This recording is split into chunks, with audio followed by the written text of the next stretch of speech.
Allah buyurur ki, məndən başqasına kim ümid eləsə, onu həmin kəsin ixtiyarında qoyaram. Məndən başqasına ümid elədin, ged o işi və həll eləsin, o da heç nə eləyə bilməz. Qalarsan aciz. Həyatda təcrübə də olunub bu. Allahdan başqasına ümid edərsənsə əgər, Allah səni onun öhdəsinə buraxar.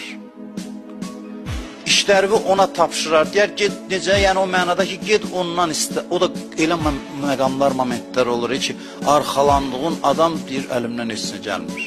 Allah deyir, indi ged.